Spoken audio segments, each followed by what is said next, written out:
నమస్తే అండి. నేను doctor Mounika, dermatologist and cosmetologist from MK skin and plastic surgery clinic నుంచి మాట్లాడు.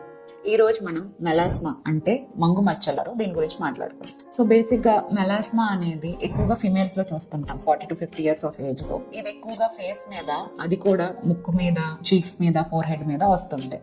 ఎందుకు వస్తుంది అంటే సన్ ఎక్స్పోజర్ అవ్వచ్చు, స్ట్రెస్ అవ్వచ్చు, మరియు హార్మోనల్ ఇంబ్యాలెన్సెస్ మెయిన్ గా ఫిమేల్స్ లో ఇట్లా చాలా కారణాల వల్ల వస్తుంటాయి.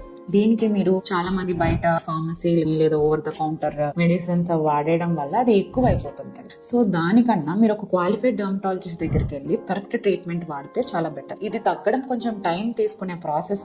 ప్లాన్డ్ పద్ధతిలో వెళ్తే చాలా బాగా తగ్గుతుంది. సో దీనికోసం అని మీకు అడ్వాన్స్డ్ ట్రీట్మెంట్స్ కానీ లైక్ కెమికల్ పీల్స్ అని, లేకపోతే పిఆర్పి ట్రీట్మెంట్ అని, లేకపోతే ఇంకా లేజర్స్ అని, ఇలా చాలా చాలా ట్రీట్మెంట్స్ ఈ మంగు మచ్చల కోసం అని మీకు మా MK skin and plastic surgery clinic లో అవైలబుల్ గా ఉన్నాయి. మరిన్ని వివరాల కోసం ఈ కాంటాక్ట్ నెంబర్ని సంప్రదించండి. Thank you.